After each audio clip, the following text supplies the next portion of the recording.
हाँ जी, बहुत-बहुत स्वागत है ਤੁਹਾਡਾ ਸਭ ਦਾ ਅੱਜ ਦੀ ਕਲਾਸ ਦੇ ਵਿੱਚ। ਪਿਛਲੀ ਕਲਾਸ ਦੇ ਵਿੱਚ ਆਪਾਂ ਸਿੰਧ ਘਾਟੀ ਸੱਭਿਅਤਾ ਦੇ ਬਾਰੇ ਵਿੱਚ ਪੜ੍ਹਿਆ ਸੀ, ਜਿੱਥੋਂ ਕਿ ਪਹਿਲੀ ਵਾਰੀ ਨਗਰਾਂ ਦੀ ਸ਼ੁਰੂਆਤ ਹੋਈ ਸੀ। ਉਹਨੂੰ ਪਹਿਲਾ ਨਗਰੀਕਰਨ ਕਾਲ ਕਿਹਾ ਜਾਂਦਾ। ਅੱਜ ਦਾ ਆਪਣਾ ਟੌਪਿਕ ਹੈਗਾ ਕਿਤਾਬਾਂ ਅਤੇ ਖਬਰਾਂ, ਜਿਹਦੇ ਵਿੱਚ ਆਪਾਂ ਵੈਦਿਕ ਕਾਲ ਤੋਂ ਲੈ ਕੇ ਉੱਤਰ ਵੈਦਿਕ ਕਾਲ ਤੱਕ ਦਾ ਜਿੰਨਾ ਵੀ ਕਨਸੈਪਟ ਆ ਉਹ ਕਲੀਅਰ ਕਰਾਂਗੇ। ਜਨਪਦ ਮਹਾਜਨਪਦ ਬਾਰੇ ਪੜ੍ਹਾਂਗੇ, ਵੇਦਾਂ ਬਾਰੇ ਪੜ੍ਹਾਂਗੇ ਤੇ ਇਹਦੇ ਵਿੱਚ ਆਪਾਂ ਨੇ ਦੇਖਣਾ ਕਿ ਵੈਦਿਕ ਤੇ ਉੱਤਰ ਵੈਦਿਕ ਕਾਲ ਦੇ ਵਿੱਚ ਲੋਕਾਂ ਦੀ ਰਾਜਨੀਤਿਕ, ਸਮਾਜਿਕ ਤੇ ਆਰਥਿਕ ਸਥਿਤੀ ਸੀ ਕਿਹੋ ਜਿਹੀ ਸੀ ਤੇ ਸਮੇਂ ਦੇ ਨਾਲ ਕਿਸ ਤਰ੍ਹਾਂ ਪਰਿਵਰਤਨ ਆ ਰਹੇ ਸੀ ਤੇ ਮਗਧ ਵਰਗੇ ਰਾਜ ਦਾ ਜਿਹੜਾ ਉਥਾਨ ਆ ਉਹ ਕਿਵੇਂ ਹੋਇਆ ਤੇ ਉੱਥੋਂ ਦੇ ਰਾਜੇ ਸੀ ਜਿਹੜੇ ਉਹਨਾਂ ਬਾਰੇ ਪੜ੍ਹਾਂਗੇ। ਤੇ ਆਪਾਂ ਟੌਪਿਕ ਨੂੰ ਸ਼ੁਰੂ ਕਰਾਂਗੇ ਵੇਦਾਂ ਤੋਂ। ਹਾਂਜੀ, ਸਭ ਤੋਂ ਪਹਿਲਾਂ ਹੈਗਾ ਪ੍ਰਾਚੀਨ ਸਾਹਿਤਕ ਸਰੋਤ, ਜਿਹਦੇ ਵਿੱਚ ਹੈਗੇ ਨੇ 4 ਵੇਦ: ਰਿਗਵੇਦ, ਸਾਮਵੇਦ, ਯਜੁਰਵੇਦ ਤੇ ਅਥਰਵਵੇਦ। ਜਿਹੜਾ ਰਿਗਵੇਦ ਆ ਇਹ ਵੈਦਿਕ ਕਾਲ ਦੇ ਵਿੱਚ ਲਿਖਿਆ ਗਿਆ ਸੀ, ਇਸ ਲਈ ਵੈਦਿਕ ਕਾਲ ਨੂੰ ਰਿਗਵੈਦਿਕ ਕਾਲ ਵੀ ਕਿਹਾ ਜਾਂਦਾ। ਤੇ ਬਾਕੀ ਤਿੰਨੋਂ ਵੇਦ ਨੇ ਜਿਹੜੇ ਇਹ ਉੱਤਰ ਵੈਦਿਕ ਕਾਲ ਦੇ ਵਿੱਚ ਲਿਖੇ ਗਏ ਨੇ। ਇਹ ਗੱਲ ਧਿਆਨ 'ਚ ਰੱਖਿਓ ਕਿ ਵੈਦਿਕ ਕਾਲ ਦੇ ਵਿੱਚ ਸਿਰਫ ਰਿਗਵੇਦ ਲਿਖਿਆ ਗਿਆ ਸੀ ਤੇ ਬਾਕੀ ਤਿੰਨੋਂ ਵੇਦ ਸਾਮਵੇਦ, ਯਜੁਰਵੇਦ ਤੇ ਅਥਰਵਵੇਦ ਇਹ ਵੇਦ ਸੀ ਜਿਹੜੇ ਉੱਤਰ ਵੈਦਿਕ ਕਾਲ ਦੇ ਵਿੱਚ ਲਿਖੇ ਗਏ ਨੇ। ਹਾਂਜੀ, ਆਪਾਂ ਰਿਗਵੇਦ ਬਾਰੇ ਥੋੜ੍ਹਾ ਡਿਟੇਲ 'ਚ ਪੜ੍ਹ ਲੈਂਦੇ ਹਾਂ। ਸਭ ਤੋਂ ਪੁਰਾਣਾ ਵੇਦ, ਜਿਸ ਦੀ ਰਚਨਾ 3500 ਸਾਲ ਪਹਿਲਾਂ ਹੋਈ ਸੀ, ਸੰਸਾਰ ਦੀ ਸਭ ਤੋਂ ਪੁਰਾਣੀ ਪੁਸਤਕ ਆ। ਰਿਗਵੇਦ ਵਿੱਚ 1000 ਤੋਂ ਜ਼ਿਆਦਾ ਪ੍ਰਾਰਥਨਾਵਾਂ ਹਨ, ਜਿਨ੍ਹਾਂ ਨੂੰ ਸੂਕਤ ਕਿਹਾ ਜਾਂਦਾ। ਸਿੰਪਲ ਭਾਸ਼ਾ ਦੇ ਵਿੱਚ ਜੇ ਆਪਾਂ ਕਹੀਏ ਤਾਂ ਉਹਨਾਂ ਨੂੰ ਮੰਤਰ ਕਹਿ ਦਿੰਦੇ ਆ। ਸੂਕਤ ਜਾਂ ਮੰਤਰ ਇੱਕੋ ਹੀ ਗੱਲ ਹੁੰਦੀ ਆ।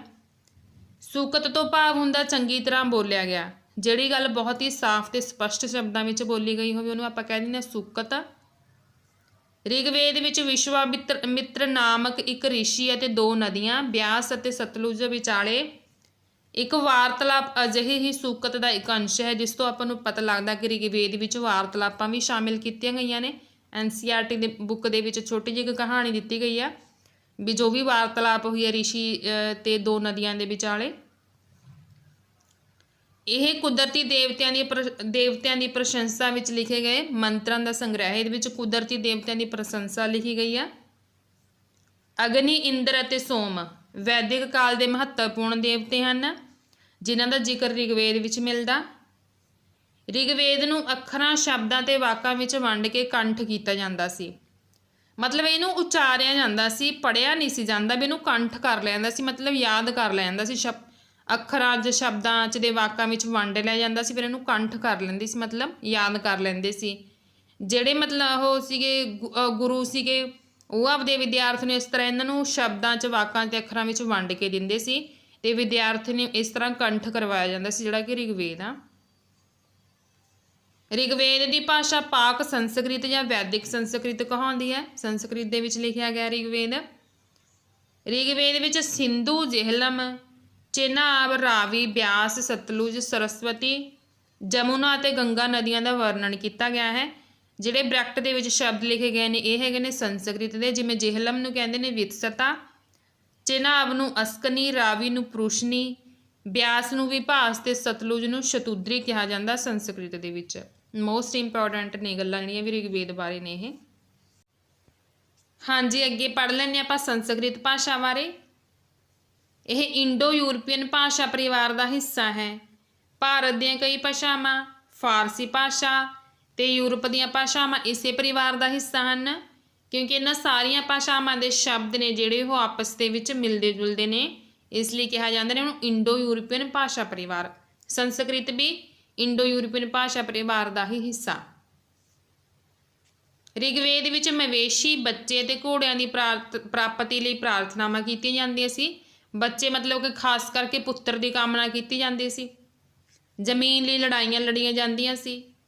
ਕੋਈ ਸਥਾਈ ਸਿਆਣਾ ਨਹੀਂ ਸੀ, ਪਰ ਲੋਕ ਸਭਾਵਾਂ ਵਿੱਚ ਮਿਲਦੇ ਸਨ ਤੇ ਯੁੱਧ ਅਤੇ ਸ਼ਾਂਤੀ ਦੇ ਵਿਸ਼ਿਆਂ ਬਾਰੇ ਸਲਾਹ ਮਸ਼ਵਰਾ ਕੀਤਾ ਜਾਂਦਾ ਸੀ। ਹਾਲੇ ਤੱਕ ਰਾਜਨੀਤਿਕ ਤੌਰ 'ਤੇ ਇੰਨਾ ਜ਼ਿਆਦਾ ਮਤਲਬ ਕਿ ਡਿਵੈਲਪਮੈਂਟ ਨਹੀਂ ਹੋਈ ਸੀ, ਪਰ ਥੋੜ੍ਹੇ ਥੋੜ੍ਹੇ ਅੰਸ਼ ਸੀ ਜਿਹੜੇ ਉਹ ਦਿਖਣ ਲੱਗ ਗਏ ਸੀ। ਇੱਕ ਬਹਾਦਰ ਅਤੇ ਕੁਸ਼ਲ ਯੋਧਾ ਨੂੰ ਸਰਦਾਰ ਚੁਣਿਆ ਜਾਂਦਾ ਸੀ। ਜਿਵੇਂ ਇੱਕ ਸੁਸਾਇਟੀ ਦੇ ਵਿੱਚ ਹੁੰਦਾ ਨਾ ਇੱਕ ਬੰਦਾ ਜਿਹਦੇ ਵਿੱਚ ਕਾਫੀ ਸਾਰੀਆਂ ਕੁਆਲਿਟੀਜ਼ ਹੁੰਦੀਆਂ ਨੇ, ਵੀ ਉਹ ਬਹਾਦਰ ਵੀ ਹੁੰਦਾ, ਵਧੀਆ ਯੋਧਾ ਵੀ ਹੁੰਦਾ, ਸਾਰੇ ਲੋਕਾਂ ਨੂੰ ਯੂਨਿਟੀ ਦੇ ਵਿੱਚ ਰੱਖ ਸਕਦਾ, ਉਹਨੂੰ ਕੀ ਕੀਤਾ ਜਾਂਦਾ ਸੀ, ਸਰਦਾਰ ਬਣਾ ਲਿਆ ਜਾਂਦਾ ਸੀ। ਵੈਦਿਕ ਸੱਭਿਅਤਾ ਦੇ ਲੋਕਾਂ ਨੂੰ ਆਰੀਆ ਕਿਹਾ ਜਾਂਦਾ। ਇਸ 'ਤੇ ਵੀ ਬਹੁਤ ਸਾਰੇ ਵਾਦ ਵਿਵਾਦ ਨੇ। ਕੁਝ ਵਿਦਵਾਨਾਂ ਦਾ ਮੰਨਣਾ ਹੈ ਕਿ ਇਹ ਮੱਧ ਏਸ਼ੀਆ ਤੋਂ ਆਏ ਸਨ ਅਤੇ ਕੁਝ ਦਾ ਕਹਿਣਾ ਹੈ ਕਿ ਇਹ ਰੂਸ ਦੇ ਸੀਮਾਵਰਤੀ ਇਲਾਕਿਆਂ ਤੋਂ ਆਏ ਸਨ। ਪਰ ਇਹਦੇ ਲਈ ਪ੍ਰੋਫੈਸਰ ਮੈਕਸ ਮੁੱਲਰ ਜਿਹੜੇ ਕਿ ਇੱਕ ਜਰਮਨ ਵਿਦਵਾਨ ਨੇ, ਉਹਨਾਂ ਦੇ ਵਿਚਾਰ ਨੂੰ ਸਭ ਤੋਂ ਠੀਕ ਮੰਨਿਆ ਗਿਆ। ਹਾਂਜੀ, ਉਹਨਾਂ ਦਾ ਕਹਿਣਾ ਹੈ ਕਿ ਭਾਰਤ ਵਾਸੀਆਂ, ਰੋਮ ਦੇਸ਼ ਵਾਸੀਆਂ, ਯੂਨਾਨੀਆਂ ਅਤੇ ਜਰਮਨ ਲੋਕਾਂ ਦੇ ਵੱਡੇ ਵਡੇਰੇ ਜ਼ਰੂਰ ਹੀ ਇੱਕ ਸਥਾਨ 'ਤੇ ਰਹਿੰਦੇ ਹੋਣਗੇ। ਉਸ ਦੇ ਵਿਚਾਰ ਅਨੁਸਾਰ ਆਰੀਆ ਲੋਕ ਸ਼ੁਰੂ ਵਿੱਚ ਮੱਧ ਏਸ਼ੀਆ ਵਿੱਚ ਰਹਿਣ ਵਾਲੇ ਸਨ, ਜਿੱਥੋਂ ਭਾਰਤ ਅਤੇ ਯੂਰਪ ਦੇ ਹੋਰ ਦੇਸ਼ਾਂ ਵਿੱਚ ਫੈਲ ਗਏ।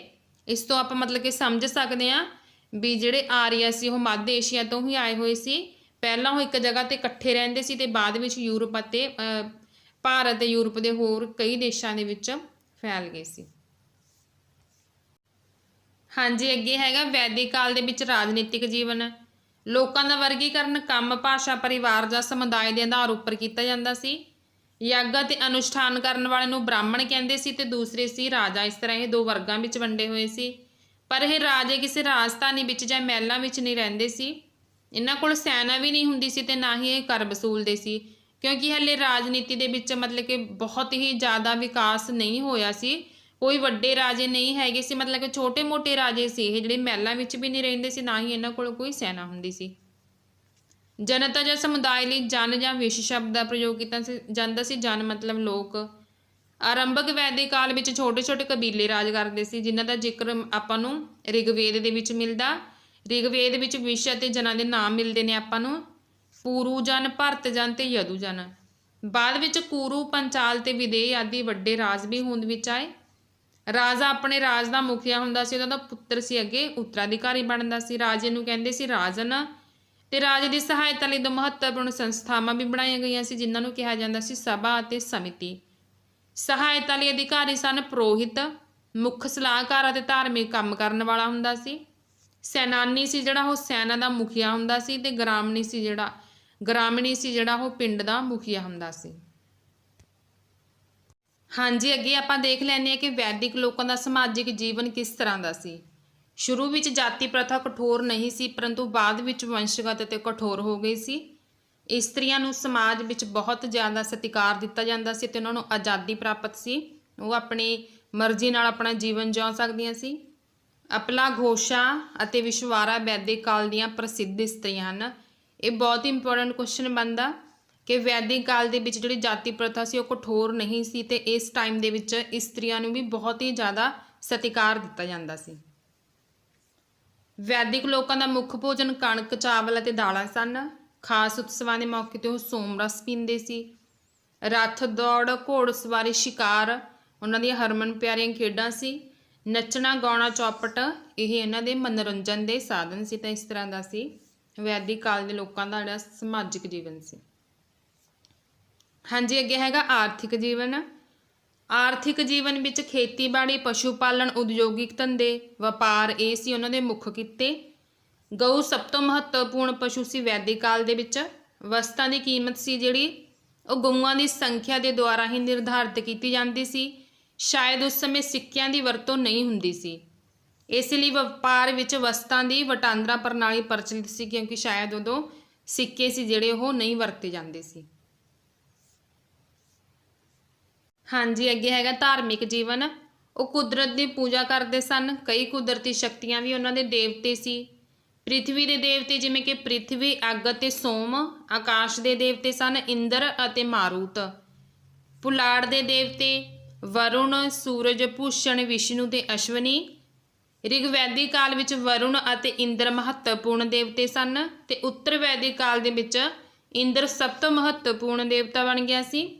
ਰਿਗਵੈਦਿਕ ਕਾਲ ਵਿੱਚ ਧਾਰਮਿਕ ਯੱਗ ਬਹੁਤ ਸਾਦੇ ਹੁੰਦੇ ਸੀ, ਪਰ ਉੱਤਰ ਵੈਦਿਕ ਕਾਲ ਦੇ ਵਿੱਚ ਜਾ ਕੇ ਯੱਗ ਸੀ ਜਿਹੜੇ ਉਹ ਬਹੁਤ ਹੀ ਜ਼ਿਆਦਾ ਕਠਿਨ ਅਤੇ ਮਹਿੰਗੇ ਹੋ ਗਏ ਸੀ।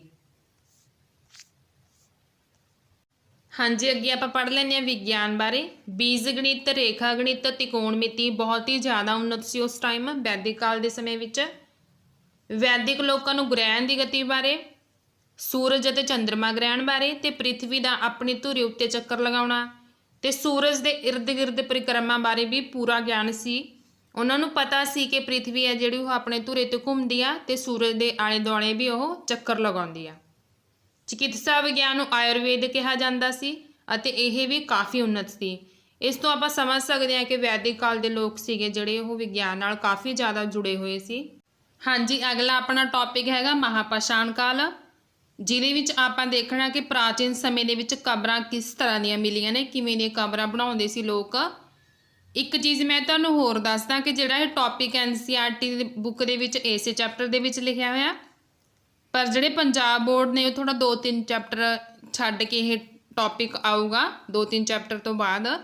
ਪਰ ਦੇਖੋ ਗੱਲ ਤਾਂ ਸੇਮ ਹੀ ਆ ਨਾ, ਦੋਨਾਂ ਨੇ ਚੀਜ਼ ਤਾਂ ਇੱਕ ਹੀ ਦੱਸਣੀ ਆ। ਹੁਣ ਇਹ ਤਾਂ ਨਹੀਂ ਹੈਗਾ ਕਿ ਦੇਸ਼ ਦਾ ਇਤਿਹਾਸ ਅਲੱਗ-ਅਲੱਗ ਆ, ਦੇਸ਼ ਦਾ ਇਤਿਹਾਸ ਤਾਂ ਇੱਕੋ ਹੀ ਆ, ਪਰ ਇਹਨਾਂ ਦੋਨਾਂ ਦਾ ਤਰੀਕਾ ਥੋੜ੍ਹਾ ਜਿਹਾ ਅਲੱਗ ਆ ਦੱਸਣ ਦਾ।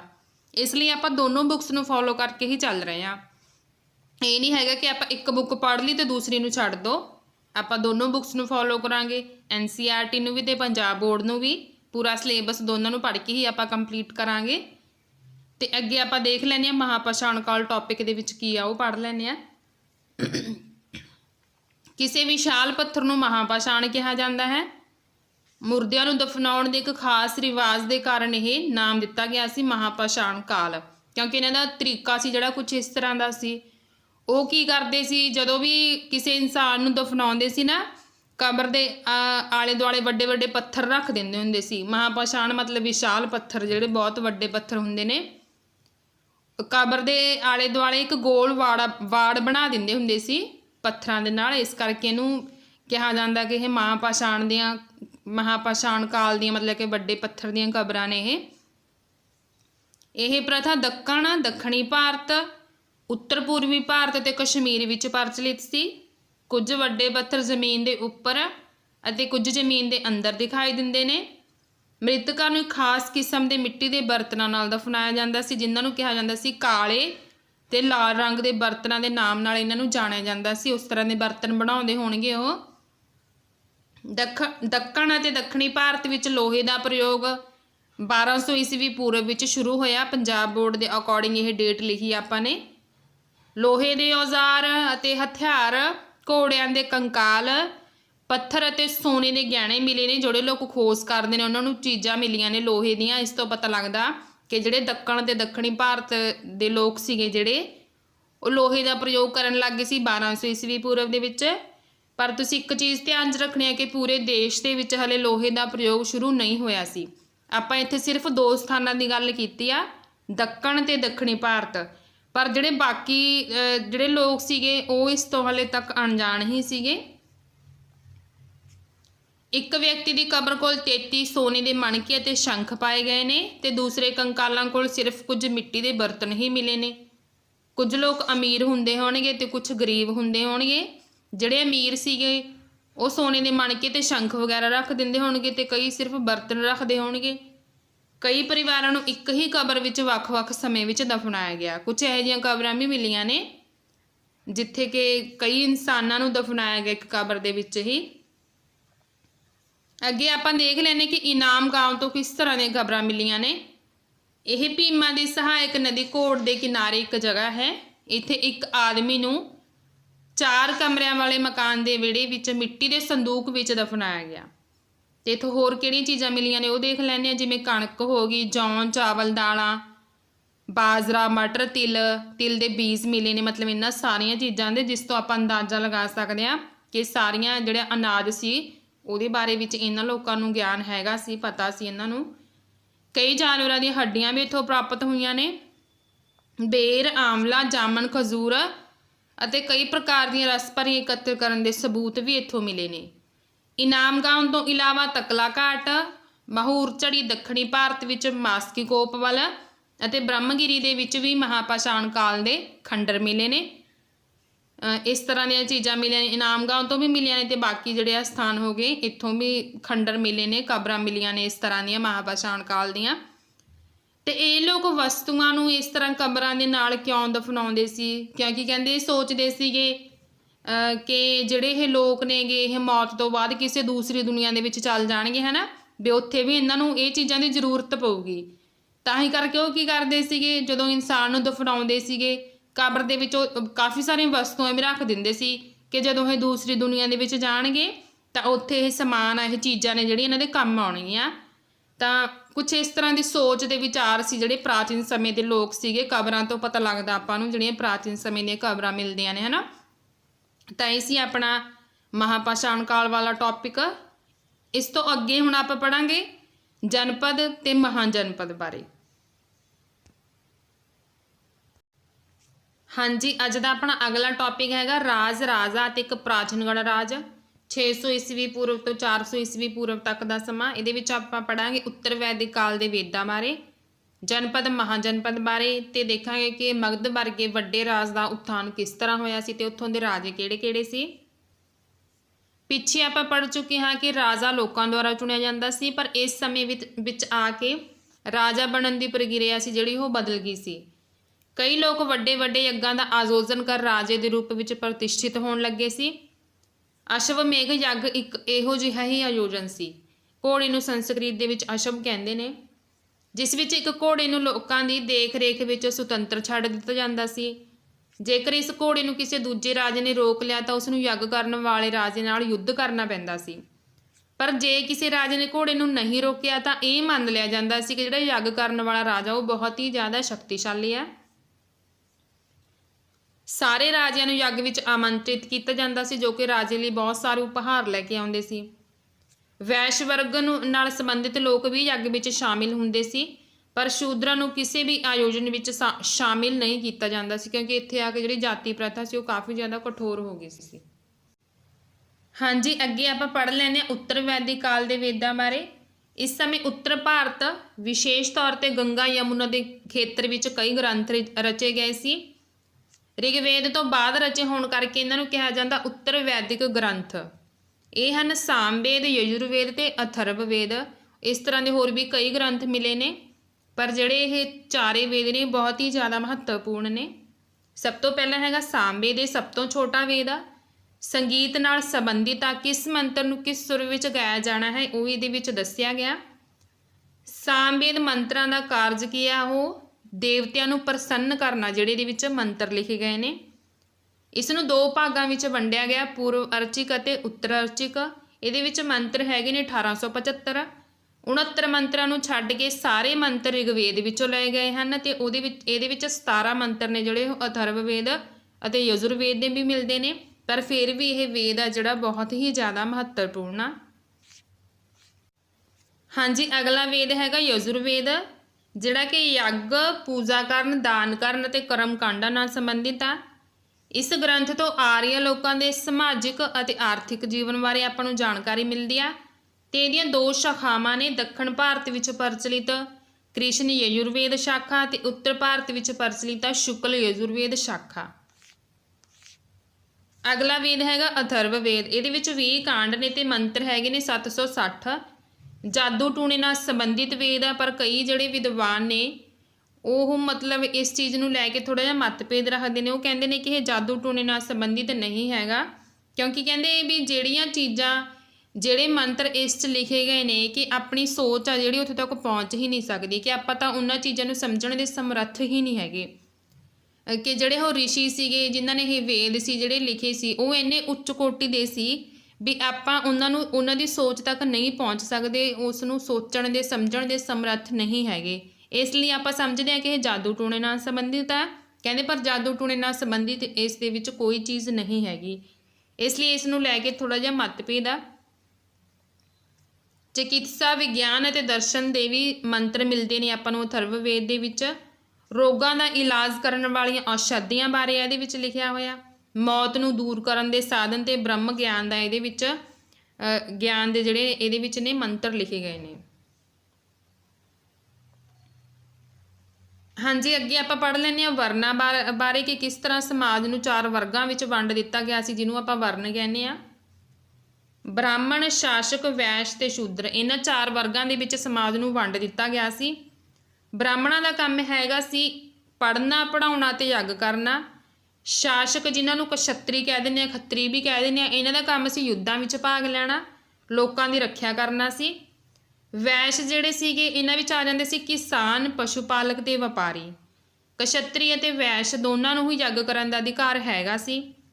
ਜਿਹੜੇ ਸ਼ੂਦਰ ਸੀਗੇ ਉਹ ਇਹਨਾਂ 3 ਵਰਗਾਂ ਦੀ ਸੇਵਾ ਕਰਦੇ ਸੀ, ਇਹਨਾਂ ਨੂੰ ਕਿਸੇ ਵੀ ਅਨੁਸ਼ਠਾਨ ਵਿੱਚ ਸ਼ਾਮਿਲ ਨਹੀਂ ਕੀਤਾ ਜਾਂਦਾ ਸੀ। ਔਰਤਾਂ ਨੂੰ ਸ਼ੂਦਰਾਂ ਦੇ ਸਮਾਨ ਸਮਝਿਆ ਜਾਂਦਾ ਸੀ। ਔਰਤਾਂ ਅਤੇ ਸ਼ੂਦਰਾਂ ਨੂੰ ਵੇਦਾਂ ਦਾ ਅਧਿਐਨ ਕਰਨ ਦਾ ਕੋਈ ਅਧਿਕਾਰ ਪ੍ਰਾਪਤ ਨਹੀਂ ਸੀ। ਇੱਥੋਂ ਆਪਾਂ ਨੂੰ ਪਤਾ ਲੱਗਦਾ ਕਿ ਜਿਹੜੀ ਸਥਿਤੀ ਵੈਦਿਕ ਕਾਲ ਦੇ ਵਿੱਚ ਸੀ ਉਹ ਉੱਤਰ ਵੈਦਿਕ ਕਾਲ ਦੇ ਵਿੱਚ ਆ ਕੇ ਬਿਲਕੁਲ ਖਰਾਬ ਹੋ ਜਾਂਦੀ ਆ। ਇੱਥੇ ਆ ਕੇ ਜਾਤੀ ਪ੍ਰਥਾ ਬਹੁਤ ਜ਼ਿਆਦਾ ਕਠੋਰ ਹੋ ਜਾਂਦੀ ਹੈ। ਸ਼ੂਦਰਾਂ ਦੀ ਹਾਲਤ ਜਿਹੜੀ ਸਥਿਤੀ ਆ ਉਹ ਬਹੁਤ ਜ਼ਿਆਦਾ ਖਰਾਬ ਸੀ ਅਤੇ ਔਰਤਾਂ ਨੂੰ ਵੀ ਸ਼ੂਦਰਾਂ ਦੇ ਸਮਾਨ ਸਮਝਿਆ ਜਾਂਦਾ ਸੀ। ਔਰਤਾਂ ਦੀ ਉਹ ਇੱਜ਼ਤ, ਉਹ ਸਤਿਕਾਰ ਹੁਣ ਨਹੀਂ ਰਹਿ ਗਿਆ ਸੀ ਜਿਹੜਾ ਕਿ ਵੈਦਿਕ ਕਾਲ ਦੇ ਵਿੱਚ ਸੀ। ਬਾਅਦ ਵਿੱਚ ਕੁਝ ਲੋਕਾਂ ਨੂੰ ਅਛੂਤ ਵੀ ਮੰਨਿਆ ਜਾਣ ਲੱਗਿਆ। ਅਛੂਤ ਵਰਗ ਵਿੱਚ ਆਉਂਦੇ ਸੀ ਸ਼ਿਲਪਕਾਰ, ਸ਼ਿਕਾਰੀ ਅਤੇ ਭੋਜਨ ਸੰਗ੍ਰਾਹਕ। ਲਾਸ਼ਾਂ ਨੂੰ ਦਫਨਾਉਣ ਅਤੇ ਜਲਾਉਣ ਵਾਲੇ ਵੀ ਅਛੂਤ ਹੀ ਸਮਝੇ ਜਾਂਦੇ ਸੀ। ਇਹਨਾਂ ਲੋਕਾਂ ਨਾਲ ਸੰਪਰਕ ਅਪਵਿੱਤਰ ਮੰਨਿਆ ਜਾਂਦਾ ਸੀ, ਕਿਉਂਕਿ ਜਿਹੜੇ ਉੱਚ ਜਾਤੀ ਵਾਲੇ ਲੋਕ ਸੀ ਉਹ ਸਮਝਦੇ ਸੀ ਕਿ ਜੇ ਸਾਡੇ ਕੋਲ ਦੀ ਵੀ ਲੰਘੇ ਤਾਂ ਸਾਡਾ ਧਰਮ ਜਿਹੜਾ ਭ੍ਰਿਸ਼ਟ ਹੋ ਜਾਊਗਾ, ਅਸੀਂ ਅਪਵਿੱਤਰ ਹੋ ਜਾਵਾਂਗੇ। ਮਤਲਬ ਕਿ ਸਮਾਜ ਵੱਧ ਰਿਹਾ ਸੀ ਵਿਕਾਸ ਵੱਲ ਤੇ ਜਿਹੜੀ ਸੋਚ ਸੀ ਉਹ ਛੋਟੀ ਹੁੰਦੀ ਜਾ ਰਹੀ ਸੀ ਸਮੇਂ ਦੇ ਨਾਲ। ਕਈ ਲੋਕਾਂ ਨੇ ਬ੍ਰਾਹਮਣਾਂ ਦੁਆਰਾ ਬਣਾਈ ਗਈ ਵਰਨ ਵਿਵਸਥਾ ਨੂੰ ਸਵੀਕਾਰ ਨਹੀਂ ਕੀਤਾ। ਕੁਝ ਰਾਜਾ ਖੁਦ ਨੂੰ ਬ੍ਰਾਹਮਣਾਂ ਤੋਂ ਸ੍ਰੇਸ਼ਟ ਮੰਨਦੇ ਸੀ, ਕਹਿੰਦੇ ਸੀ ਕਿ ਅਸੀਂ ਤਾਂ ਤੁਹਾਡੇ ਨਾਲੋਂ ਵੀ ਜ਼ਿਆਦਾ ਉੱਚੇ ਹਾਂ। ਕੁਝ ਜਨਮ ਦੇ ਆਧਾਰ 'ਤੇ ਵਰਨ ਨਿਰਧਾਰਤ ਨੂੰ ਸਹੀ ਨਹੀਂ ਮੰਨਦੇ ਸੀ ਅਤੇ ਕਈ ਲੋਕ ਕੰਮ ਦੇ ਆਧਾਰ 'ਤੇ ਭੇਦਭਾਵ ਨੂੰ ਵੀ ਸਹੀ ਨਹੀਂ ਮੰਨਦੇ ਸੀ। ਉਹ ਇਹਨਾਂ ਚੀਜ਼ਾਂ ਦਾ ਵਿਰੋਧ ਕਰਦੇ ਸੀ। ਛੂਤ ਛਾਤ ਦੀ ਵੀ ਬਹੁਤ ਸਾਰੇ ਲੋਕਾਂ ਨੇ ਆਲੋਚਨਾ ਕੀਤੀ। ਉਪ ਮਹਾਂਦੀਪ ਦੇ ਉੱਤਰ ਪੂਰਬ ਖੇਤਰ ਦੇ ਕਈ ਇਲਾਕਿਆਂ ਵਿੱਚ ਸਮਾਜਿਕ ਆਰਥਿਕ ਅਸਮਾਨਤਾ ਘੱਟ ਸੀ, ਕਿਉਂਕਿ ਉੱਥੇ ਕੀ ਸੀ, ਪੁਰੋਹਿਤਾਂ ਦਾ ਪ੍ਰਭਾਵ ਜ਼ਿਆਦਾ ਨਹੀਂ ਹੈਗਾ ਸੀ।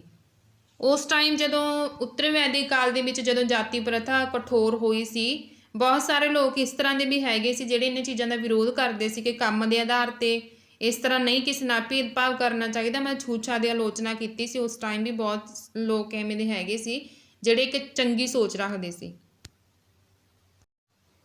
ਹਾਂਜੀ, ਅੱਗੇ ਹੈਗਾ ਜਨਪਦ ਅਤੇ ਮਹਾਜਨਪਦ। 600 ਈਸਵੀ ਪੂਰਵ ਦੇ ਲਗਭਗ ਕਈ ਗਣਤੰਤਰ ਅਤੇ ਰਾਜਤੰਤਰ ਹੋਂਦ ਵਿੱਚ ਆਏ। ਤਾਕਤਵਰ ਰਾਜਾਂ ਨੂੰ ਮਹਾਜਨਪਦ ਦੇ ਨਾਂ ਨਾਲ ਜਾਣਿਆ ਜਾਂਦਾ ਸੀ।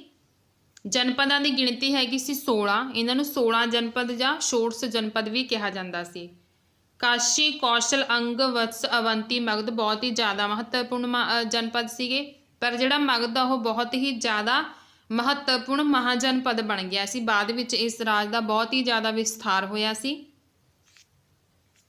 ਮਹਾਯੱਗ ਕਰਨ ਵਾਲਾ ਰਾਜਾ ਹੁਣ ਸਿਰਫ ਇੱਕ ਜਨ ਦਾ ਰਾਜਾ ਨਹੀਂ ਬਲਕਿ ਉਹ ਜਨਪਦ ਦਾ ਰਾਜਾ ਬਣ ਗਿਆ ਸੀ। ਜਨਪਦ ਤੋਂ ਭਾਵ ਆ ਜਨਤਾ ਦੇ ਬਸਣ ਦੀ ਜਗ੍ਹਾ।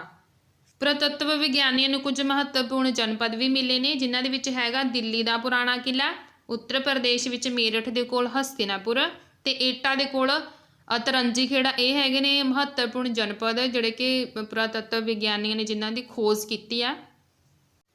ਖੁਦਾਈ ਤੋਂ ਪਤਾ ਚੱਲਿਆ ਹੈ ਕਿ ਲੋਕ ਝੌਂਪੜੀਆਂ ਵਿੱਚ ਰਹਿੰਦੇ ਸੀ, ਮਵੇਸ਼ੀ ਅਤੇ ਹੋਰ ਜਾਨਵਰਾਂ ਨੂੰ ਪਾਲਦੇ ਸੀ ਜਿਹੜੇ ਉਹ ਲੋਕ ਸੀ ਜਨਪਦ ਟਾਈਮ ਦੇ ਵਿੱਚ। ਕਣਕ, ਚਾਵਲ, ਜੌਂ, ਦਾਲਾਂ, ਗੰਨਾ, ਤਿਲ ਅਤੇ ਸਰਸੋਂ ਦੀ ਖੇਤੀ ਕਰਦੇ ਸੀ ਅਤੇ ਲੋਕ ਉਸ ਟਾਈਮ ਬਰਤਨ ਵੀ ਬਣਾਉਂਦੇ ਸੀ।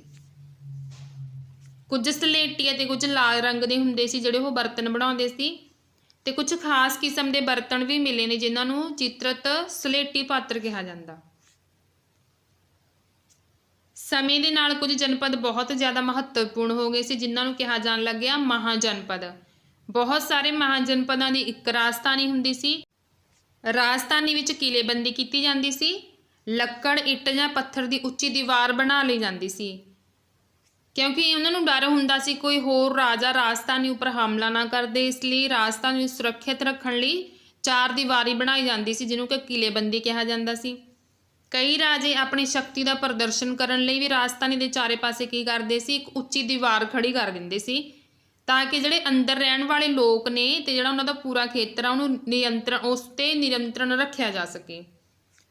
ਹੁਣ ਇਸ ਟਾਈਮ ਦੇ ਵਿੱਚ ਆ ਕੇ ਰਾਜੇ ਸੈਨਾ ਵੀ ਰੱਖਣ ਲੱਗ ਗਏ ਸੀ। ਉਹ ਸਿਪਾਹੀਆਂ ਨੂੰ ਤਨਖਾਹ ਵੀ ਦਿੰਦੇ ਸੀ ਅਤੇ ਆਹਤ ਸਿੱਕਿਆਂ ਦਾ ਪ੍ਰਯੋਗ ਕੀਤਾ ਜਾਂਦਾ ਸੀ। ਆਹਤ ਸਿੱਕਿਆਂ ਬਾਰੇ ਆਪਾਂ ਅਗਲੇ ਚੈਪਟਰ ਦੇ ਵਿੱਚ ਪੜ੍ਹਾਂਗੇ। ਮਹਾਜਨਪਦਾਂ ਦੇ ਰਾਜੇ ਵਿਸ਼ਾਲ ਕਿਲ੍ਹੇ ਬਣਾਉਂਦੇ ਸੀ ਅਤੇ ਸੈਨਾ ਵੀ ਰੱਖਣ ਲੱਗੇ ਸੀ। ਇਸ ਦੇ ਲਈ ਇਹਨਾਂ ਨੂੰ ਕੀ ਸੀ, ਹੁਣ ਸਾਧਨਾਂ ਦੀ ਜ਼ਰੂਰਤ ਵੀ ਪੈਣੀ ਸੀ, ਕਰਮਚਾਰੀ ਵੀ ਰੱਖਣੇ ਪੈਂਦੇ ਸੀ ਕਿਉਂਕਿ ਹੁਣ ਉਹਨਾਂ ਦੇ ਰਾਜਾਂ ਦਾ ਵਿਸਥਾਰ ਹੋ ਰਿਹਾ ਸੀ।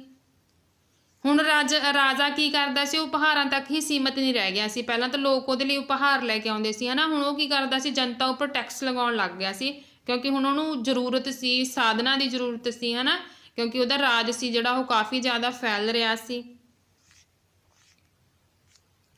ਫਸਲਾਂ ਉੱਪਰ ਕਰ ਲਗਾਇਆ ਜਾਂਦਾ ਸੀ। ਉਪਜ ਦਾ 6ਵਾਂ ਹਿੱਸਾ ਕਰ ਦੇ ਰੂਪ ਵਿੱਚ ਨਿਰਧਾਰਿਤ ਕੀਤਾ ਜਾਂਦਾ ਸੀ, ਜਿਸ ਨੂੰ ਭਾਗ ਕਹਿੰਦੇ ਸੀ। ਕਾਰੀਗਰਾਂ ਉੱਪਰ ਵੀ ਕਰ ਲਗਾਇਆ ਜਾਂਦਾ ਸੀ। ਬੁਣਕਰ, ਲੁਹਾਰ, ਸੁਨਾਰ, ਇਹਨਾਂ ਨੂੰ ਕੀ ਕਰਨਾ ਸੀ ਕਿ ਰਾਜੇ ਲਈ ਮਹੀਨੇ ਦੇ ਵਿੱਚ 1 ਦਿਨ ਕੰਮ ਕਰਨਾ ਪੈਂਦਾ ਸੀ। ਕਾਰੀਗਰਾਂ ਨੂੰ, ਜਿੰਨੇ ਵੀ ਕਾਰੀਗਰ ਹੁੰਦੇ ਸੀ।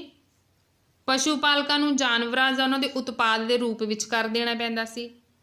ਵਪਾਰੀਆਂ ਨੂੰ ਸਮਾਨ ਖਰੀਦਣ ਵੇਚਣ ਉੱਪਰ ਵੀ ਕਰ ਦੇਣਾ ਪੈਂਦਾ ਸੀ।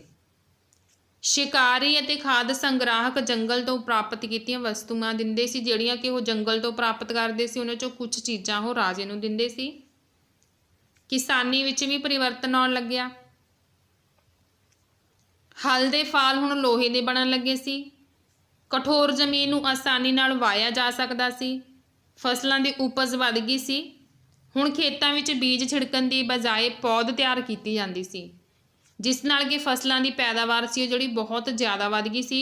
ਤੇ ਖੇਤਾਂ ਵਿੱਚ ਕੰਮ ਕਰਦੇ ਸੀ ਦਾਸ, ਦਾਸੀ ਜਾਂ ਭੂਮੀਹੀਣ ਮਜ਼ਦੂਰ। ਜਿਨ੍ਹਾਂ ਲੋਕਾਂ ਕੋਲ ਆਪਣੀ ਜ਼ਮੀਨ ਨਹੀਂ ਹੁੰਦੀ ਸੀ, ਉਹ ਦੂਸਰੇ ਦੇ ਖੇਤਾਂ ਵਿੱਚ ਕੰਮ ਕਰਦੇ ਸੀ। ਜਿਹੜੇ ਦਾਸ ਤੇ ਦਾਸੀ ਹੁੰਦੇ ਸੀ, ਉਹਨਾਂ ਨੂੰ ਯੁੱਧਾਂ ਦੇ ਵਿੱਚ ਜਿੱਤ ਕੇ ਲਿਆਇਆ ਜਾਂਦਾ ਸੀ, ਤੇ ਇਹਨਾਂ ਨੂੰ ਬਾਅਦ ਵਿੱਚ ਕੀ ਕਿਹਾ ਜਾਣ ਲੱਗਿਆ? ਗੁਲਾਮ ਕਿਹਾ ਜਾਣ ਲੱਗਿਆ। ਹਾਂਜੀ, ਅੱਗੇ ਆਪਾਂ ਪੜ੍ਹ ਲੈਂਦੇ ਹਾਂ ਮਗਧ ਬਾਰੇ, ਜਿਹੜਾ ਭਾਰਤ ਦਾ ਪਹਿਲਾ ਵੱਡਾ ਰਾਜ ਸੀ। ਲਗਭਗ 200 ਸਾਲਾਂ ਦੇ ਵਿੱਚ ਮਗਧ ਸਭ ਤੋਂ ਮਹੱਤਵਪੂਰਨ ਮਹਾਜਨਪਦ ਬਣ ਗਿਆ। ਗੰਗਾ ਨਦੀ ਅਤੇ ਸੋਨ ਨਦੀ ਮਗਧ 'ਚੋਂ ਹੋ ਕੇ ਵਹਿੰਦੀਆਂ ਸੀ। ਇਹ ਆਵਾਜਾਈ, ਜਲ ਵਿਤਰਨ ਅਤੇ ਜ਼ਮੀਨ ਨੂੰ ਉਪਜਾਊ ਬਣਾਉਣ ਲਈ ਕਾਫੀ ਮਹੱਤਵਪੂਰਨ ਸਨ, ਕਿਉਂਕਿ ਜਿਹੜੀ ਗੰਗਾ ਨਦੀ ਆ, ਸੋਨ ਨਦੀ ਆ, ਉਹ ਇੱਥੋਂ ਵਹਿੰਦੀਆਂ ਸੀ। ਤਾਂ ਇਸ ਤਰ੍ਹਾਂ ਜਿਹੜਾ ਇਹ ਜ਼ਮੀਨ ਸੀ ਇੱਥੋਂ ਦੀ, ਉਹ ਬਹੁਤ ਹੀ ਜ਼ਿਆਦਾ ਉਪਜਾਊ ਸੀ। ਮਗਧ ਦਾ ਬਹੁਤ ਜ਼ਿਆਦਾ ਵੱਡਾ ਹਿੱਸਾ ਜੰਗਲਾਂ ਨਾਲ ਭਰਿਆ ਹੋਇਆ ਸੀ, ਜਿੱਥੋਂ ਕਿ ਲੱਕੜੀ ਮਿਲਦੀ ਸੀ, ਜਿਹਨਾਂ ਨਾਲ ਰੱਥ ਤੇ ਘੋੜੇ ਬਣਾਏ ਜਾਂਦੇ ਸੀ। ਲੋਹ ਅਸਕ ਦੀਆਂ ਖਜ਼ਾਨਾਂ ਵੀ ਇੱਥੇ ਹੈਗੀਆਂ ਸੀ, ਤੇ ਜਿਨ੍ਹਾਂ ਤੋਂ ਕੀ ਕੀਤਾ ਜਾਂਦਾ ਸੀ ਕਿ ਮਜ਼ਬੂਤ ਹਥਿਆਰ ਵੀ ਬਣਾਏ ਜਾਂਦੇ ਸੀ। ਹਾਂਜੀ, ਅੱਗੇ ਹੈਗੇ ਨੇ ਮਗਧ ਦੇ 2 ਮਹੱਤਵਪੂਰਨ ਰਾਜ, ਜਿਹੜੇ ਹੈਗੇ ਨੇ ਬਿੰਬੀਸਾਰ ਅਤੇ ਅਜਾਤਸ਼ਤਰੂ। ਇਹ ਬਾਕੀ ਜਨਪਦਾਂ ਨੂੰ ਜਿੱਤਣ ਲਈ ਹਰ ਸੰਭਵ ਸਾਧਨ ਅਪਣਾਉਂਦੇ ਸੀ, ਕਿਉਂਕਿ ਇਹਨਾਂ ਨੇ ਹੁਣ ਆਪਣੇ ਰਾਜ ਦਾ ਕੀ ਸੀ? ਵਿਸਥਾਰ ਕਰਨਾ ਸੀ। ਬਿੰਬੀਸਾਰ, ਜਿਹਨੇ ਕਿ 543 ਈਸਵੀ ਪੂਰਵ ਤੋਂ 492 ਈਸਵੀ ਪੂਰਵ ਤੱਕ ਰਾਜ ਕੀਤਾ, ਮਹਾਤਮਾ ਬੁੱਧ ਦਾ ਸਮਕਾਲੀ ਸੀ। ਇਹਦੀ ਰਾਜਧਾਨੀ ਹੈਗੀ ਸੀ ਰਾਜਗ੍ਰਹਿ। ਤੇ ਇਹਦਾ ਪੁੱਤਰ ਹੈਗਾ ਸੀ ਅਜਾਤਸ਼ਤਰੂ, ਜਿਹਨੇ 492 ਈਸਵੀ ਪੂਰਵ ਤੋਂ 460 ਈਸਵੀ ਪੂਰਵ ਤੱਕ ਰਾਜ ਕੀਤਾ। ਮਗਧ ਦਾ ਉਥਾਨ, ਮਤਲਬ ਕਿ ਮਗਧ ਦਾ ਬਹੁਤ ਜ਼ਿਆਦਾ ਵਿਸਥਾਰ ਇਹ 2 ਰਾਜਿਆਂ ਨੇ ਕੀਤਾ ਸੀ। ਪਹਿਲੇ ਰਾਜੇ ਸੀ ਇਹ ਮਗਧ ਦੇ, ਜਿਹੜੇ ਕਿ ਹਰਿਅੰਕ ਵੰਸ਼ ਨਾਲ ਸੰਬੰਧ ਰੱਖਦੇ ਸੀ। ਕਾਸ਼ੀ, ਕੌਸ਼ਲ ਅਤੇ ਵੈਸ਼ਾਲੀ ਨੂੰ ਹਰਾ ਕੇ ਅਜਾਤਸ਼ਤਰੂ ਨੇ ਆਪਣੇ ਰਾਜ ਦਾ ਵਿਸਥਾਰ ਕੀਤਾ ਸੀ, ਤੇ ਇਹਨੇ ਰਾਜਧਾਨੀ ਬਦਲ ਲਈ ਸੀ। ਬਿੰਬੀਸਾਰ ਦੇ ਟਾਈਮ ਰਾਜਧਾਨੀ ਰਾਜਗ੍ਰਹਿ ਸੀ, ਪਰ ਉਸ ਤੋਂ ਬਾਅਦ ਪਾਟਲੀਪੁੱਤਰ ਨੂੰ ਰਾਜਧਾਨੀ ਬਣਾਇਆ ਗਿਆ ਸੀ। 414 ਈਸਵੀ ਪੂਰਵ ਵਿੱਚ ਸ਼ਿਸ਼ੂਨਾਗ ਨੇ ਹਰਿਅੰਕ ਵੰਸ਼ 'ਤੇ ਜਿੱਤ ਪ੍ਰਾਪਤ ਕੀਤੀ ਸੀ। ਜਿਵੇਂ ਹੁਣ ਕਿਹੜਾ ਟਾਈਮ ਚੱਲ ਪਿਆ ਸੀ ਕਿ ਰਾਜੇ ਯੁੱਧ ਕਰਦੇ ਸੀ, ਤੇ ਇੱਕ ਦੂਜੇ ਦੇ ਰਾਜ 'ਤੇ ਕਬਜ਼ਾ ਕਰਨ ਦਾ ਜਿਹੜਾ ਸਿਲਸਿਲਾ ਸੀ ਉਹ ਸ਼ੁਰੂ ਹੋ ਗਿਆ ਸੀ। ਜਿਵੇਂ ਕਿ ਪਹਿਲਾਂ ਹਰਿਅੰਕ ਵੰਸ਼ ਸੀ, ਬਿੰਬੀਸਾਰ ਤੇ ਅਜਾਤਸ਼ਤਰੂ ਹਰਿਅੰਕ ਵੰਸ਼ ਨਾਲ ਸੰਬੰਧ ਰੱਖਦੇ ਸੀ। ਇਸ ਤੋਂ ਬਾਅਦ ਸ਼ਿਸ਼ੂਨਾਗ ਵੰਸ਼ ਵਾਲਿਆਂ ਨੇ ਕੀ ਕੀਤਾ? ਹਰਿਅੰਕ ਵੰਸ਼ ਨੂੰ ਹਰਾਤਾ। ਫਿਰ ਇਸ ਤੋਂ ਬਾਅਦ ਨੰਦ ਵੰਸ਼ ਆ ਗਿਆ, ਇਹਨਾਂ ਨੇ ਸ਼ਿਸ਼ੂਨਾਗ ਵੰਸ਼ 'ਤੇ ਜਿੱਤ ਪ੍ਰਾਪਤ ਕੀਤੀ। ਤੇ ਜਿਹੜਾ ਮਹਾਪਦਮ ਸੀ, ਉਹ ਨੰਦ ਵੰਸ਼ ਦਾ ਬਹੁਤ ਹੀ ਪ੍ਰਸਿੱਧ ਰਾਜਾ ਸੀ। ਹੁਣ ਨੰਦ ਵੰਸ਼ ਨੂੰ ਕਿਹਨੇ ਹਰਾਇਆ, ਉਹ ਆਪਾਂ ਅਗਲੇ ਚੈਪਟਰ ਦੇ ਵਿੱਚ ਪੜਾਂਗੇ। ਰਾਜਨੀਤਿਕ ਜੀਵਨ ਅਤੇ ਸ਼ਾਸਨ ਪ੍ਰਬੰਧ। ਇਸ ਕਾਲ ਨੂੰ ਦੂਜਾ ਨਗਰੀਕਰਨ ਕਾਲ ਕਿਹਾ ਜਾਂਦਾ। ਮੋਸਟ ਇੰਪੋਰਟੈਂਟ ਕੁਐਸਚਨ ਹੈ, ਕਿਉਂਕਿ ਇਸ ਸਮੇਂ ਵੱਡੇ ਸ਼ਹਿਰਾਂ ਦੀ ਸਥਾਪਨਾ ਹੋਈ, ਜਿਨ੍ਹਾਂ ਨੂੰ ਪੁਰ ਨਗਰ ਜਾਂ ਮਹਾਨਗਰ ਕਿਹਾ ਜਾਂਦਾ ਸੀ। ਪਹਿਲਾ ਨਗਰੀਕਰਨ ਕਾਲ ਸੀ ਸਿੰਧੂ ਘਾਟੀ ਸੱਭਿਅਤਾ ਦੇ ਸਮੇਂ ਵਿੱਚ ਹੋਇਆ ਸੀ। ਉਹ ਮੈਂ ਤੁਹਾਨੂੰ ਪਿਛਲੀ ਕਲਾਸ ਦੇ ਵਿੱਚ ਦੱਸਿਆ ਸੀ ਕਿ ਪਹਿਲਾ ਨਗਰੀਕਰਨ ਕਾਲ ਆ, ਤੇ ਦੂਜਾ ਨਗਰੀਕਰਨ ਕਾਲ ਹੈਗਾ ਜਨਪਦ ਮਹਾਜਨਪਦ ਦੇ ਟਾਈਮ ਹੋਇਆ ਸੀ। ਰਾਜਾ ਬਹੁਤ ਹੀ ਜ਼ਿਆਦਾ ਸ਼ਕਤੀਸ਼ਾਲੀ ਹੋ ਗਿਆ ਸੀ। ਹੁਣ ਟੈਕਸ ਵੀ ਲਗਾਉਂਦਾ ਸੀ, ਤੋਂ ਨਿਆਂ ਦਾ ਪ੍ਰਬੰਧ ਕਰਦਾ ਸੀ। ਉਹਦੀ ਇੱਕ ਮੰਤਰੀ ਪ੍ਰੀਸ਼ਦ ਵੀ ਹੈਗੀ ਸੀ। ਮੰਤਰੀਆਂ ਨੂੰ ਉਸ ਟਾਈਮ 'ਤੇ ਅਮਾਤਿਆ ਕਿਹਾ ਜਾਂਦਾ ਸੀ। ਪੁਰੋਹਿਤ ਹੁੰਦਾ ਸੀ, ਜਿਹੜਾ ਕਿ ਧਾਰਮਿਕ ਸਲਾਹਕਾਰ ਹੁੰਦਾ ਸੀ। ਸੈਨਾਪਤੀ ਸੀ ਮੰਤਰੀ ਪ੍ਰੀਸ਼ਦ ਦੇ ਵਿੱਚ। ਸੰਗ੍ਰਹਿਤ, ਜਿਹਨੂੰ ਕਿ ਖਜ਼ਾਨਚੀ ਕਹਿੰਦੇ ਆਪਾਂ। ਚੇਰ, ਜਿਹਨੂੰ ਜਾਸੂਸ ਕਿਹਾ ਜਾਂਦਾ। ਤੇ ਗ੍ਰਾਮਣੀ ਪਿੰਡ ਦਾ ਮੁਖੀਆ ਸੀ।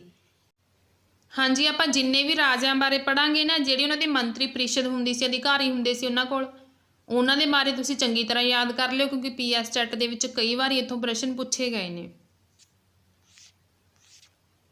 ਅੱਗੇ ਹੈਗਾ ਸਮਾਜਿਕ ਜੀਵਨ। ਉੱਤਰ ਵੈਦਿਕ ਕਾਲ ਦੇ ਵਿੱਚ ਕਿਸ ਤਰ੍ਹਾਂ ਦਾ ਸਮਾਜਿਕ ਜੀਵਨ ਸੀ। ਇੱਥੇ ਆ ਕੇ ਹੁਣ ਸਮਾਜ ਜਿਹੜਾ 4 ਜਾਤੀਆਂ ਦੇ ਵਿੱਚ ਵੰਡਿਆ ਗਿਆ ਸੀ, ਜਿਵੇਂ ਆਪਾਂ ਪੜ੍ਹ ਚੁੱਕੇ ਹਾਂ ਨਾ। ਜਾਤੀ ਹੁਣ ਜਨਮ ਤੇ ਆਧਾਰਿਤ ਹੋ ਗਈ ਸੀ। ਵੈਦਿਕ ਕਾਲ ਦੇ ਮੁਕਾਬਲੇ ਜਾਤੀ ਪ੍ਰਥਾ ਉੱਤਰ ਵੈਦਿਕ ਕਾਲ ਦੇ ਵਿੱਚ ਕਾਫੀ ਜ਼ਿਆਦਾ ਕਠੋਰ ਹੋ ਗਈ ਸੀ। ਸ਼ੂਦਰਾਂ ਦੀ ਦਸ਼ਾ ਜਿਹੜੀ ਉਹ ਬਹੁਤ ਹੀ ਜ਼ਿਆਦਾ ਖਰਾਬ ਹੋ ਗਈ ਸੀ। ਉਹਨਾਂ ਦਾ ਸਮਾਜਿਕ ਦਰਜਾ ਬਹੁਤ ਹੀ ਜ਼ਿਆਦਾ ਗਿਰ ਗਿਆ ਸੀ। ਲੋਕ ਸ਼ਹਿਰਾਂ ਦੇ ਪਿੰਡਾਂ ਵਿੱਚ ਰਹਿੰਦੇ ਸੀ ਇਸ ਸਮੇਂ ਦੇ ਵਿੱਚ ਉੱਤਰ ਵੈਦਿਕ ਕਾਲ ਦੇ ਵਿੱਚ। ਤੇ ਮਨੁੱਖ ਦੇ ਜੀਵਨ ਨੂੰ 4 ਹਿੱਸਿਆਂ ਵਿੱਚ ਵੰਡਿਆ ਗਿਆ ਸੀ, ਜਿਨ੍ਹਾਂ ਨੂੰ ਆਸ਼ਰਮ ਕਿਹਾ ਜਾਂਦਾ। ਬ੍ਰਹਮਚਾਰੀਆ ਹੋ ਗਿਆ ਵਿਦਿਆਰਥੀ ਜੀਵਨ, ਗ੍ਰਹਿਸਥ ਮਤਲਬ ਪਰਿਵਾਰਕ ਜੀਵਨ, ਵਾਨਪ੍ਰਸਥ ਤਿਆਗਮਈ ਜੀਵਨ ਤੇ ਸੰਨਿਆਸ ਸੰਨਿਆਸੀ ਜੀਵਨ। ਹਾਂਜੀ, ਕੁਝ ਇਸ ਤਰ੍ਹਾਂ ਦੇ ਵਿਚਾਰ ਰੱਖਦੇ ਸੀ ਜਿਹੜੇ ਪ੍ਰਾਚੀਨ ਸਮੇਂ ਦੇ ਲੋਕ ਸੀ ਕਿ ਪਹਿਲਾਂ ਵਿਦਿਆਰਥੀ ਜੀਵਨ ਜਿਉਵੋ, ਫਿਰ ਪਰਿਵਾਰਕ ਜੀਵਨ, ਫਿਰ ਸਾਰਾ ਕੁਝ ਤਿਆਗ ਦਿਓ, ਆਖਰੀ ਸਮੇਂ ਦੇ ਵਿੱਚ ਆ ਕੇ ਸੰਨਿਆਸ ਲੈ ਲਓ। ਸੰਨਿਆਸੀ ਜੀਵਨ ਜਿਉਵੋ ਮਤਲਬ ਪਰਮਾਤਮਾ ਦੀ ਭਗਤੀ ਕਰੋ, ਇਕਾਂਤ ਵਿੱਚ ਰਹੋ, ਦੁਨੀਆਦਾਰੀ ਤੋਂ ਵਿਚਾਰਾਂ ਤੋਂ ਤੇ ਆਪਣੇ ਰਿਸ਼ਤੇ ਨਾਤਿਆਂ ਤੋਂ ਬਿਲਕੁਲ ਮੁਕਤ ਹੋ ਜਾਓ। ਹਾਂਜੀ, ਅੱਗੇ ਹੈਗਾ ਆਰਥਿਕ ਜੀਵਨ। ਖੇਤੀਬਾੜੀ ਅਤੇ ਪਸ਼ੂ ਪਾਲਣ ਲੋਕਾਂ ਦੇ ਮੁੱਖ ਕਿੱਤੇ ਸੀਗੇ ਉਸ ਟਾਈਮ ਤੇ। ਕਿਸਾਨ ਸੀ ਜਿਹੜਾ ਉਹ ਜ਼ਮੀਨ ਦਾ ਮਾਲਕ ਹੁੰਦਾ ਸੀ। ਅਨਾਜ ਉਗਾਏ ਜਾਂਦੇ ਸੀ, ਕਣਕ, ਮੱਕੀ, ਬਾਜਰਾ ਅਤੇ ਜਵਾਰ। ਹੋਰ ਕਿੱਤਿਆਂ ਵਿੱਚ ਸ਼ਿਲਪ ਅਤੇ ਵਪਾਰ ਵੀ ਮੁੱਖ ਕਿੱਤੇ ਸੀਗੇ। ਇੱਕ ਹੀ ਵਪਾਰ ਵਿੱਚ ਲੱਗੇ ਲੋਕ ਆਪਣੇ ਆਪਣੇ ਗੁੱਟ ਬਣਾ ਲੈਂਦੇ ਸੀ, ਜਿਨ੍ਹਾਂ ਨੂੰ ਸ਼੍ਰੇਣੀ ਕਿਹਾ ਜਾਂਦਾ ਸੀ। ਦੇਸ਼ ਦੇ ਵੱਖ-ਵੱਖ ਹਿੱਸਿਆਂ ਤੇ ਵਿਦੇਸ਼ਾਂ ਨਾਲ ਵੀ ਵਪਾਰ ਕੀਤਾ ਜਾਂਦਾ ਸੀ। ਸਾਰੇ ਦੇਸ਼ ਵਿੱਚ ਸੜਕਾਂ ਦਾ ਜਾਲ ਵਿਛਿਆ ਹੋਇਆ ਸੀ, ਮਤਲਬ ਕਾਫੀ ਜ਼ਿਆਦਾ ਡਿਵੈਲਪਮੈਂਟ ਹੋ ਰਹੀ ਸੀ। ਵਪਾਰੀਆਂ ਦੇ ਗੁੱਟ ਨੂੰ ਸਾਰਥਵਾਹ ਕਿਹਾ ਜਾਂਦਾ ਸੀ। ਵਸਤੂਆਂ ਦੀ ਖਰੀਦ ਵੇਚ ਲਈ ਤਾਂਬੇ ਅਤੇ ਚਾਂਦੀ ਦੇ ਸਿੱਕੇ ਵਰਤੇ ਜਾਂਦੇ ਸਨ। ਇੱਥੇ ਆ ਕੇ ਸਿੱਕਿਆਂ ਦੀ ਵਰਤੋਂ ਹੋਣ ਲੱਗ ਪਈ ਸੀ। ਹਾਂਜੀ, ਅੱਗੇ ਹੈਗਾ ਵੱਜੀ ਰਾਜ, ਕਾਫੀ ਮਹੱਤਵਪੂਰਨ ਆ। ਮਗਧ ਇੱਕ ਸ਼ਕਤੀਸ਼ਾਲੀ ਰਾਜ ਬਣ ਗਿਆ ਸੀ ਤੇ ਉਸਦੇ ਨਜ਼ਦੀਕ ਇੱਕ ਵੱਜੀ ਰਾਜ ਸੀ, ਜਿਨ੍ਹਾਂ ਦੀ ਰਾਜਧਾਨੀ ਸੀ ਵੈਸ਼ਾਲੀ। ਇੱਥੇ ਅਲੱਗ ਹੀ ਕਿਸਮ ਦਾ ਸ਼ਾਸਨ ਚੱਲ ਰਿਹਾ ਸੀ, ਜਿਸ ਨੂੰ ਗਣ ਜਾਂ ਸੰਘ ਕਹਿੰਦੇ ਸੀ। ਇਹ 8 ਕੁਲਾਂ ਦਾ ਸੰਘ ਹੁੰਦਾ ਸੀ ਤੇ ਇਸ ਸੰਘ ਦੇ ਵਿੱਚ ਕਈ ਸ਼ਾਸਕ ਹੁੰਦੇ ਸਨ ਜੋ ਰਾਜੇ ਕਹਾਉਂਦੇ ਸੀ। ਇਹ ਅਨੁਸ਼ਠਾਨ ਵੀ ਕਰਦੇ ਸੀ। ਸਭਾਵਾਂ ਵਿੱਚ ਗੱਲਬਾਤ, ਬਹਿਸ ਤੇ ਵਾਦ ਵਿਵਾਦ ਹੁੰਦਾ ਸੀ ਕਿ ਦੁਸ਼ਮਣਾਂ ਦੇ ਹਮਲੇ ਦਾ ਸਾਹਮਣਾ ਕਿਵੇਂ ਕਰੀਏ। ਉਸ ਚੀਜ਼ਾਂ ਨੂੰ ਲੈ ਕੇ ਚਰਚਾ ਕਰਦੇ ਸੀ ਇਕੱਠੇ ਹੋ ਕੇ। ਇਸਤਰੀਆਂ ਅਤੇ ਦਾਸ ਇਹਨਾਂ ਸਭਾਵਾਂ ਵਿੱਚ ਹਿੱਸਾ ਨਹੀਂ ਲੈਂਦੇ ਸੀ। ਬੁੱਧ ਅਤੇ ਮਹਾਵੀਰ ਦੋਨੋਂ ਹੀ ਗਣ ਜਾਂ ਸੰਘ ਨਾਲ ਸੰਬੰਧਿਤ ਸਨ। ਆਪਣਾ ਜਿਹੜਾ ਅਗਲਾ ਚੈਪਟਰ ਉਹ ਬੁੱਧ ਔਰ ਮਹਾਵੀਰ ਜੈਨ ਤੇ ਹੀ ਹੋਊਗਾ। ਕਈ ਸ਼ਕਤੀਸ਼ਾਲੀ ਰਾਜ ਇਹਨਾਂ ਸੰਘਾਂ ਨੂੰ ਜਿੱਤਣਾ ਚਾਹੁੰਦੇ ਸੀ। ਇਸ ਦੇ ਬਾਵਜੂਦ ਇਹਨਾਂ ਦਾ ਰਾਜ ਆ ਜਿਹੜਾ ਉਹ 1500 ਸਾਲ ਪਹਿਲਾਂ ਤੱਕ ਚੱਲਦਾ ਰਿਹਾ। ਉਸ ਤੋਂ ਬਾਅਦ ਗੁਪਤ ਸ਼ਾਸਕਾਂ ਨੇ ਇਹਨਾਂ ਗਣ ਅਤੇ ਸੰਘ ਉੱਪਰ ਜਿੱਤ ਪ੍ਰਾਪਤ ਕੀਤੀ ਤੇ ਉਹਨਾਂ ਨੇ ਇਹਨਾਂ ਨੂੰ ਆਪਣੇ ਰਾਜ ਵਿੱਚ ਸ਼ਾਮਿਲ ਕਰ ਲਿਆ ਸੀ। ਹਾਂਜੀ, ਤੁਸੀਂ ਇੱਕ ਚੀਜ਼ ਇਹ ਨੋਟ ਕਰ ਲਿਓ ਕਿ ਵੈਦਿਕ ਕਾਲ ਦੇ ਵਿੱਚ ਕੁਝ ਧਰਮ ਦਰਸ਼ਨ ਤੇ ਵੀ ਗ੍ਰੰਥ ਲਿਖੇ ਗਏ ਸੀ, ਜਿਨ੍ਹਾਂ ਨੂੰ ਬ੍ਰਾਹਮਣ, ਆਰਣਕ, ਸੂਤਰ ਅਤੇ ਉਪਨਿਸ਼ਦਾਂ ਦੇ ਨਾਮ ਨਾਲ ਜਾਣਿਆ ਜਾਂਦਾ। ਅੱਜ ਦੀ ਕਲਾਸ ਦੇ ਵਿੱਚ ਆਪਣਾ NCERT ਦਾ 5ਵਾਂ ਤੇ 6ਵਾਂ ਚੈਪਟਰ ਕੰਪਲੀਟ ਹੋ ਗਿਆ। ਨੈਕਸਟ ਕਲਾਸ ਦੇ ਵਿੱਚ ਆਪਾਂ ਪੜ੍ਹਾਂਗੇ ਬੁੱਧ ਧਰਮ ਤੇ ਜੈਨ ਧਰਮ ਬਾਰੇ। ਤੇ ਇੱਥੋਂ ਤੱਕ ਸਾਡੀ ਵੀਡੀਓ ਦੇਖਣ ਲਈ ਤੁਹਾਡਾ ਸਭ ਦਾ ਬਹੁਤ ਬਹੁਤ ਧੰਨਵਾਦ।